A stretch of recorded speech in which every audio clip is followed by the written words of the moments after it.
In this video, I'm going to talk to you guys about 11 hard truths that no one tells you about building wealth. Let's go and jump straight into it. Number one, wealth takes longer than you actually think it does. And then it happens faster than you expect. You grind for years with little visible results. It's a lot like the compound effect. You do the same thing over and over and over and over and over and over and over and over and over. And you just kind of gradually see small results over time. However, one day that momentum kicks in, it starts to snowball and everything changes almost overnight. A lot of people want to get rich quick. They want to do this one thing and they want it to work right now and get them rich, get them wealthy, and that be the thing that does it. But however, wealth isn't the same thing as being rich. You can go and make $500,000 a year, $1 million a year, and still be just rich and not wealthy. Wealthy, it takes time because there's more in play. It's not just the accumulation of money. It's how that money comes in, where that money goes, how that money is thought about, et cetera, et cetera, et cetera. Number two, you'll feel broke even while getting rich, because every dollar you earn early on only gets reinvested. You often don't feel wealthy until much later. Just like I talked about, you're not making the money to then spend it on a car or buy a nice house or do all this stuff. Every dollar has a plan and a purpose.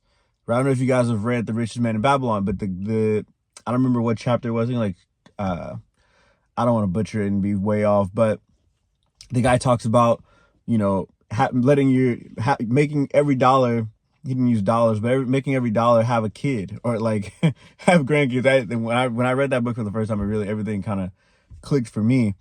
But a lot of times what we do is we make money and we automatically use it to pay expenses or pay for something that we want, or we use the first dollar that we get instead of using that first dollar, reinvesting it, making that profit, reinvesting it. Like, we don't use the money the same way that the wealth would do. And so you're going to feel broke over time because you're going to start using your money differently, right? Number three, the richest people you'll meet rarely ever look rich. No flashy chains, no constant bragging. Wealth likes quiet owners. The reason for this is that when you first start making money, you want to show other people that you're also making money. And how do you do that? Cars, clothes, nice shoes, nice stuff, vacations. You start doing stuff that you've never done before because you've never had money. You want to say, I make a lot of money. It's the same thing with why people think that money is bad. Is because it exposes and it exposes who you actually are, right? Well, when you start making money, the reason you start spending money on stupid stuff is because you've never, ever had it before. And so you're like, man, I want to do all this stuff and I want to show people that, like, all the hard work that I did, blah, blah, blah. But at a certain point, when you start creating wealth, real wealth, you won't need to do that because that's just your way of life. And it's nothing. You realize that all the stuff is just stuff. Like, it doesn't really matter. And so let's jump into number four. Number four, the boring investments outperform the exciting ones. Steady, unsexy assets and businesses tend to build more lasting wealth than the next big thing. NFTs, quick crypto flips, sometimes even day trading, all that stuff. Get rich quick schemes. As a young adult, I did a lot of network marketing growing up, and not network marketing is a get rich quick scheme, but there are network marketing businesses that are get rich quick schemes. And I've seen a lot of people get scammed and, kind of taken down that road as well. But the boring stuff, the steady investing, the building your business and having a side hustle and letting that side hustle slowly flow into other side hustles, like, take the long path. There's no rush. There's no race. Go get once your bills are paid and you can have that cushion of, the income versus the income being separated from the expenses, and they're not like right on top of each other, and you have that cushion in the middle. When you get to that point, you can kind of just live. And there shouldn't be a rush at that point. So if you're rushing to go make $100,000 a month because you just got to have the nicest McLaren in the world, like, you know, like I think those are the people who get sucked into the exciting investments and all that crap. Number 5, discipline matters more than genius. You don't need to be the smartest in the room, but you do need to be the one who keeps showing up. I think that kind of explains itself. Number 6, most opportunities will pass because you're not ready. 1,000%. God will not give you something that I hate that. Actually, I hate that when people say that. God will give you something you're not ready for. However, there's things that will harm your life and things that will bless your life. And I don't think that God's going to put something in your life that will destroy you in your life. I guess that's another way to put it. It's not that you're not ready. It's just there's things that literally will change your life, change the trajectory that God has you on. And it's just not meant in the will for you at that specific time. And so if you aren't prepared financially or mentally, the deal of a lifetime will look like a risk you can't take. Simple as that. Number 7, your circle will break or make you. If your friends normalize debt, excuses, and weekend benders, your money will disappear just as fast as theirs, if there's any money at all. Right? To build wealth, to become the person that you want to be, you have to think about who that person hangs out with, who that person is. Are your current friends those people? Like, you know, like if you could manifest the real version of you and you could see him standing in front of you, would he be with your friends the way that they are right now? I'm not saying that your friends are bad people and that they can't change. The thing is that where they are right now, are they gonna move you forward to where you're trying to get to, or are they gonna keep you where you are? Right? And if they're gonna keep you where you are, you don't have to ditch your friends, but you gotta limit the amount of access you have to them and they have to you.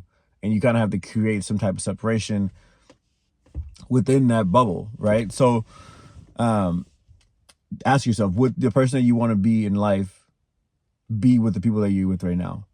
Number 8, wealth is a skill, not a one-time event. If you can't manage $1,000 well, you won't manage $1 million well. You just make bigger mistakes, 1,000%. 9, you will lose money, and it's part of the process. Every wealthy person has taken hits. The difference is they learned, adjusted, and kept going. Kind of like I talked about number 8, it becomes a skill, not a one-time event. If you can't manage $1,000 well, you can't manage $1 million well. Well, you're going to have to lose money to find out how to use it well, right? So be prepared and steward your finances correctly, so when you do take that hit, you know what to do with it. This is why a lot of people go broke as well. They start doing stuff that they've never done before, because again, wealth is an acquired skill.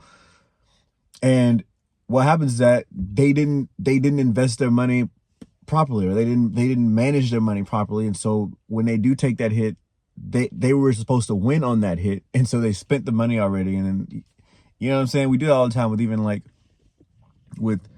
Well, I mean, heck, I remember when I first got my first job and I was, you know, I think I was making like $12 an hour or something just stupid. And I'm like, oh, I'll go buy a pair of shoes now because on Friday, tomorrow, I get paid, right? You can't do that at that level, right? Because you'll start doing it with cars, you start doing it with homes, and you know what I mean? You can't just be like, oh, I'm going to do this because tomorrow this is going to happen. Like, no, wait till tomorrow then. Like, there's no rush. Number 10, lifestyle creep is the silent killer. Your expenses will quietly rise with your income unless you intentionally fight it. There's nothing wrong with your expenses rising to match your income. Let me say it again. There's nothing wrong with it increases your expenses when you increase your income. There's nothing wrong with it. The issue is that people increase their expenses too much, and there's not enough cushion in the middle. They start making, you know, let's say you were making $60,000 a year, and now you make $80,000 a year, and your home was $1,500, and you go and move into a $3,000 a month home. That's not okay. The amount that you increased is more than the amount that you increase. Like, you gotta draw your finances out, and you gotta make sure that you're not just blowing money to blow money. There's also, you don't need to have a 3,000. Now, obviously, if you're in New York, or, you know, some of these bigger places, like, I don't know how you guys even eat food, let alone pay rent up there. But if you're in a normal place like Texas, where the rent for a $2,000 a month home is like a 3 to 4 bedroom home, you don't need more than that. Anything over that $2,000 mark, you're buying details and you're buying extra. And so to jump so far when you only made so little is when people start to screw up, because not only did they buy, you know, 3,000 square foot, I mean, a $3,000 home, they also upgraded the car and got a BMW instead of the Kia, or this instead of that. And they just slowly start to go up. And then now they're back to where they were when they were making $60,000 a year, except they're in nicer handcuffs now, because the job could literally end tomorrow. And it just sucks. Number 11, you'll be misunderstood. Friends, family, and even strangers might call you obsessed, greedy, or different. They won't see the vision until you live in it. Straight up. And so, again, those are 11 truths that no one tells you about building wealth. I'll go back through them really quick and then we'll wrap it up. Number 1, wealth takes longer than you think and then happens faster than you expect. Number 2, you'll feel broke even while getting rich. Number 3, the richest people you meet rarely look rich. Number 4, the boring investments outperform the exciting ones. Number 5, discipline matters more than genius. Number 6, most opportunities will pass because you're not ready.